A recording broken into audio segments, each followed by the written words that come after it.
आप किसी मंदिर में जाते हैं, किसी भी मंदिर में जाते हैं, जाने के बाद में आप देखते हैं वहाँ किसी देवता की मूर्ति रखी रहती है, और देवता की मूर्ति रखी रहती, वो मंदिर के अंदर जैसे ही आप एक क्षण के लिए जाते हैं खूब लंबी लाइन लगी रहती है, और वहाँ जाकर के जब मूर्ति के सामने एक क्षण आपको दर्शन करने को मिलते हैं और बाद में 10 लोग आपको धक्का देके हटा देते हैं, तो पुजारी भी 1 मिनट में खसको करके पास हो जाते हैं।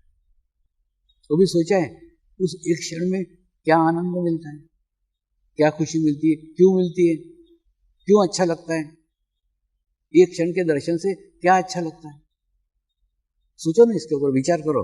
दूसरा, कुछ दिनों बाद में फिर अगर आपको किसी ने पूछा वो दर्शन करने चल रहे हो क्या, तो आप तुरंत खड़े हुए थे, हाँ चलते हैं। जहाँ पे जाने के बाद में आपको अच्छे से खड़े रहने को भी नहीं मिला, जहाँ पे जाने के बाद में आपको 10 धक्के मिले, वहाँ जाने के बाद में भी फिर आप जाने को तैयार हो जाते हो, क्यों?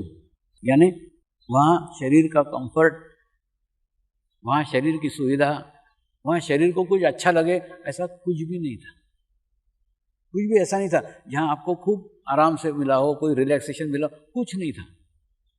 फिर अच्छा किसको लगा, आराम किसको आया, आनंद किसको मिला? आनंद आपकी आत्मा को मिला। उस देवता के जैसे दर्शन किए आपके आत्मा को आनंद मिला, आपके आत्मा को खुशी मिली, आत्मा को प्रसन्नता मिली, आत्मा को अच्छा लगा। और आत्मा को अच्छा लगा इसीलिए शरीर को तकलीफें होते हुए भी फिर आत्मा आपको प्रेरित करे नहीं, फिर वहाँ उस देवता के दर्शन करने को जाएंगे। थोड़ा सोचा है दर्शन के अंदर क्या घटना घटित होती? देवता एक है, उस देवता की प्राण प्रतिष्ठा जिस संत ने की है, जिस महात्मा ने की है, वो महात्मा, वो संत अंतर्मुखी है, और अंतर्मुखी संत ने, अंतर्मुखी महात्मा ने अपने प्राण, अपनी ऊर्जा, अपने अंतर्मुखी स्थिति, अपने अंतर्मुखी शक्ति उस मूर्ति के अंदर प्राण प्रतिष्ठा के माध्यम से प्रवाहित की है, उसमें संकल्प के माध्यम से प्रवाहित किए, उसमें रखी है। और जैसे ही आप उस मूर्ति के एक क्षण के लिए दर्शन करते हो, उस एक क्षण में एक घटना घटित होती है, तुम उसका ऑब्जर्वेशन करो।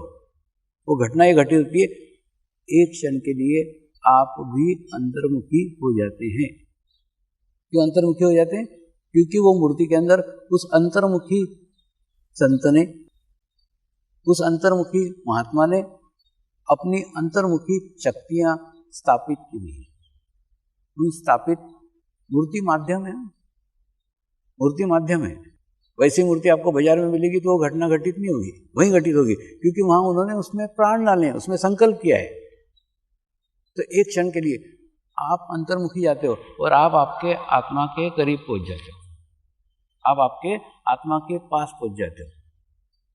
तो परमात्मा मूर्ति में नहीं है, परमात्मा मंदिर में नहीं है, परमात्मा आपके ही अंदर है, आपके ही भीतर है, केवल आपको दिखता नहीं है, अनुभव नहीं होता है। अनुभव इसलिए नहीं होता जिस प्रकार से हम हमारा चेहरा नहीं देख सकते। हमको अगर हमारा चेहरा देखने का है तो हमको मिरर की आवश्यकता लगेगी, आईने की आवश्यकता रहेगी।